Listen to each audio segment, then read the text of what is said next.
para masigit na lumevel up ang ating pong swerte at kung kayo po'y maraming pagsubok na pinagdaanan ngayong buwan na ito na malapit nang matapos, ay mainam na subukan nyo po itong gawin sa huling Martes o huling Biyernes at ganoon din po sa darating na full moon na September 29 or sa unang araw ng buwan ng Oktubre. Basta kung kayo ay kailan may time at makakapaglaan ng ilang minuto, ay gawin nyo na po ito para mas lumevel up ang inyong swerte ngayon darating na buwan ng Oktubre.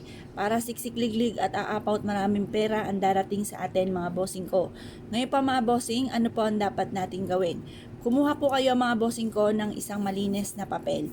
Sa papel na ito ay isusulat natin ang lahat ng ating mga ninanais. Halimbawa po mga bossing ko, halimbawa, mananaya ka. Kung ano yung numero na alaga ninyo, isulat nyo dito. Halimbawa po mga bossing ko, dahil ang anak ko pong bunso ay magbe-birthday na, ang birthday po niya ay October 27, ay di G's 27. Pagkatapos, siya po ay mag-i-11 na mga bossing. Tapos, sulat nyo po dito, halimbawa, ilan po yung anak ninyo, kung ilang taon na po ito. Ang isa kong anak na panganay ay 19 years old. Tapos ako po mga bossing ko ay 42. Ilan na po ito? 1, 2, 3, 4, 5. Tapos ang mister ko po mga bossing ko ay 44. Yan. Ang isusulat niyo po dito sa numero kung alaga na ito ay mananalo ako ng jackpot. Yan, mag-wish ka rin naman ay di lubos-lubosin nyo na mga bossing. Yan, tapos lagyan natin ng pentacles. Yan, para may proteksyon at magkatotoo, hindi tayo malasin. Pagkatapos mga bossing ko, wish po dito, magkaroon ako ng negosyo na dito na ako yayaman. Siyempre mga bossing, mag-wish ka rin naman, lubos-lubosin nyo na. At ito ay isa sa mga pinaka-the best. Magkaroon ng negosyo na dito na yaman. Ibig sabihin, pang matagalan, maaaring panghabang buhay na negosyo na kayo ay magiging matagumpay. Mas maganda ito kaysa sa mananalo ng jackpot.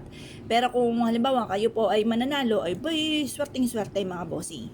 Ngayon pa mga bossing kasi, para sa akin, mas the best yun talagang dumadaan ka sa proseso, yung negosyo, kaysa sa bigla ang pera. Kasi marami na ako napakinggan ng mga ganyan. Pero nalaman ko marunong kang humawak ng pera, mas mapagyayaman mo pa yan. Ngayon pa mga bossing, i-wish rin po dito, ang gawin natin siyang pentacles.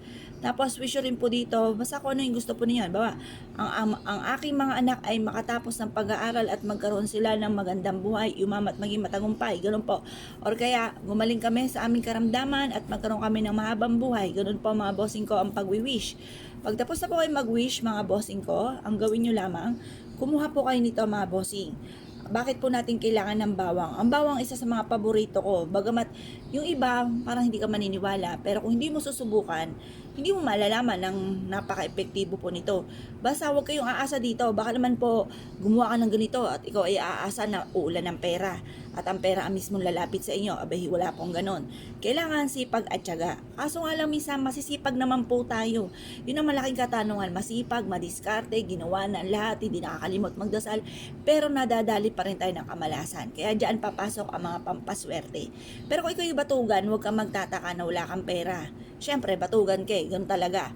Ngayon pa mga bossing, kung marami kang pangarap, marami rin ang kayod. Kung mansyon ang pangarap, mansyon din ang kayod mga bossing, huwag kakalimutan. Kasi baka naman po mga bossing ko, mansyon ang inyo pong pangarap, pero ang kayod, gapranggot, gakubo ang kayod. Kaya kailangan, depende rin po yan sa pagkayod po natin mga bossing. Pag malaki ang gusto mong bahay, malaki rin ang kayod. Ganun lang naman po yun mga bossing. Ngayon, para ang kamalasan ay hindi mapa sa atin, or kung may kamalasan kang pinagdadaanan, ay pagdadaanan lamang at hindi nyo tatambayan, gawin nyo po ito. Ngayon pa mga bossing, tupiin nyo po yan. Pagkatapos, mag-ready ka na ng tali. Mas mainam ang tali nyo ay pula.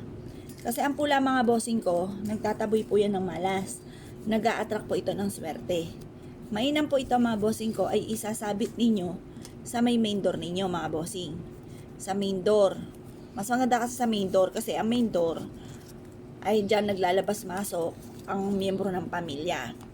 or kaya po sa may kwarto ninyo, sa may bintana, kung saan kayo ay natutulog. Sabit nyo lang po ito at makakatulong po ito upang sa ganon ay mabilis yung makamtan ng mga pinapangarap or yung mga kamalasan na paparating ay hindi mapapasa inyo. At basta lagi po tatandaan kung ano po ang laki ng mga pangarap, laki rin ng pagkayod ha. Kasi may mga tao na daing ng daing, pagod ka agad, ang laki-laki ng pangarap, mansyon ang pangarap, pero ang kayod, gakubo. Or kaya, lagi napapagod mga bossing. Meron nga akong kakilala, nagkaroon lang ng dalaw, ayun ang pumasok mga bossing, pero napakaraming anak. Kailangan marami kang anak, marami rin ang kayod mga bossing, kasi kawawa ang mga anak. Ngayon pa mga bossing ko, kayo po isa sa mga mahilig sa mga pampaswerte at naisyo po itong gawin, asya. Good luck po sa inyo po lahat.